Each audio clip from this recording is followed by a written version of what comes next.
Bonjour. Informatique et médecine, c'est une histoire qui n'a pas encore vraiment commencé partout, mais qui n'est pas près de s'arrêter. On vient de le voir à propos des données médicales, où il y a du boulot.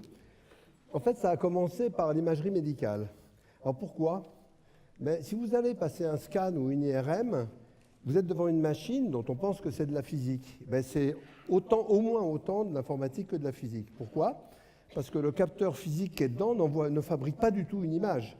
Il envoie des tas de données bizarres, bruitées, compliquées, qu'il va falloir triturer informatiquement pour faire la très belle image en fausse couleur, 2D ou 3D, que va utiliser le radiologue. Alors ça, c'est très bien, mais on peut aller beaucoup plus loin. Par exemple, si vous faites un scan ou une IRM, les images sont très différentes et souvent le radiologue a besoin d'en regarder 2 ou 3. Mais regarder 2 ou 3 images, c'est promener ses yeux dans plusieurs images, c'est compliqué.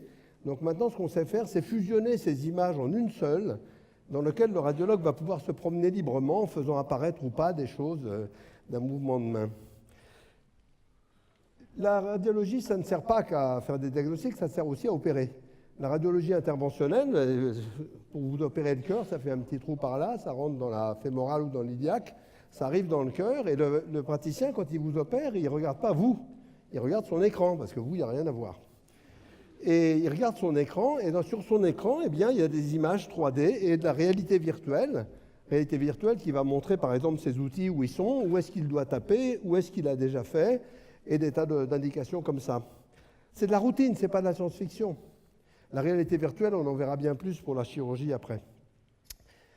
On a aussi des algorithmes pour analyser les images maintenant. Alors c'est ce qu'on appelle l'apprentissage. Moi je suis très prudent sur le mot intelligence artificielle, qui engendre tous les fantasmes possibles. Donc l'apprentissage est un préliminaire à l'intelligence, mais ça c'est l'apprentissage.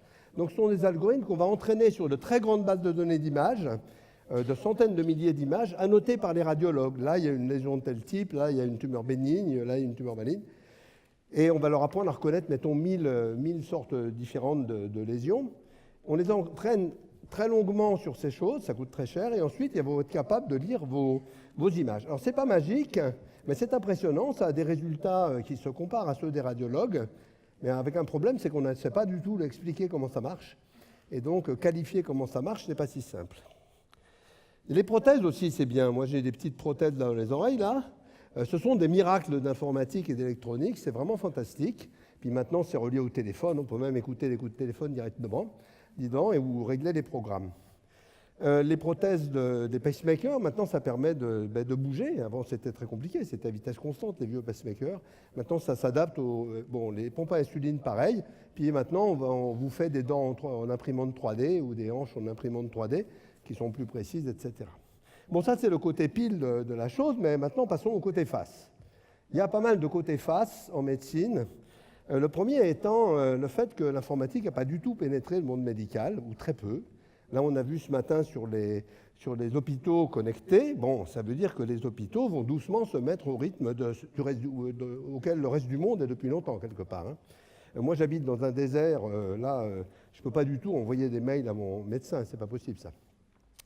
On va en reparler. Il y a des choses plus dangereuses. L'informatique, ça peut être très dangereux. Pourquoi? Parce que les machines sont d'une très grande stupidité, hormis les programmes qu'on met dedans. Et il y a 2 dangers, c'est les bugs et les trous de sécurité. Et ça, c'est sérieux. Alors les bugs, c'est très simple. Un bug, c'est une toute petite erreur de conception ou de réalisation qui va être amplifiée arbitrairement par la bestialité de la machine qui fait exactement ce qu'on lui dit, sans la moindre intelligence.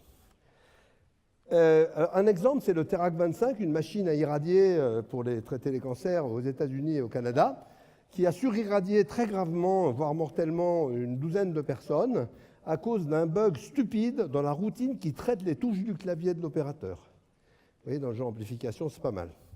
Les trous de sécurité, c'est vraiment sérieux. Et ça, les gens n'ont aucune méfiance là-dessus, surtout en médecine. Vous avez vu WannaCry, le virus qui a craché toute l'informatique des... Alors, vous savez, WannaCry, c'est quoi? C'est utiliser Windows XP, par exemple, un système dont même Microsoft déconseille totalement l'utilisation. Mais il est toujours là. Pourquoi? C'est une autre histoire. On a parlé dans la presse de 300 000 victimes de WannaCry. Moi, je dis 300 000 autruches. Parce que quand on met la tête dans le trou, on ne sait pas, quand on prend les coups de pied, on ne sait pas d'où ils viennent, mais on est sûr qu'on va les prendre. Plus embêtant, en mai 2017, là, juste est paru un article sur les pacemakers des 4 plus grandes firmes américaines. Et ce qui a été trouvé dedans est très simple. Des milliers de trous de sécurité permettant d'entrer dans le pacemaker par radio, comme c'est normal, il est connecté. Et en fait, absolument aucune protection de sécurité d'aucune sorte, comme il n'en existe nulle part ailleurs. Enfin, je veux dire, il n'y a pas d'objet comme ça ailleurs.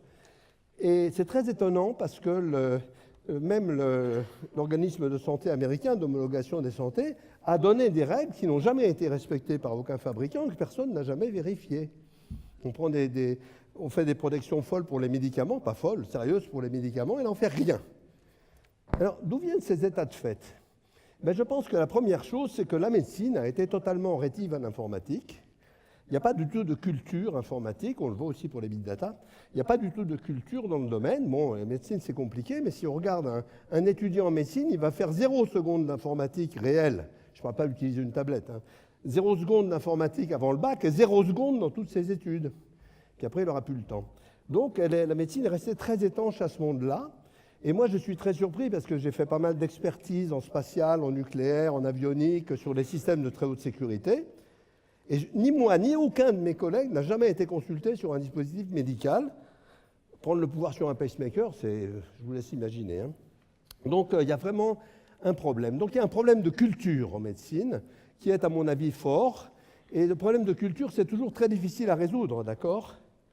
J'aimerais pas avoir dans un théâtre un acteur tombé de crise cardiaque et un autre demander « y a-t-il un informaticien dans la salle ?» D'accord ? C'est pas quelque chose qu'on a envie de voir. Et alors, les problèmes de culture sont importants. Jean Vilar, très grand homme de théâtre, avait une phrase qui se va très bien, c'est « La culture coûte cher, essayez donc l'ignorance ».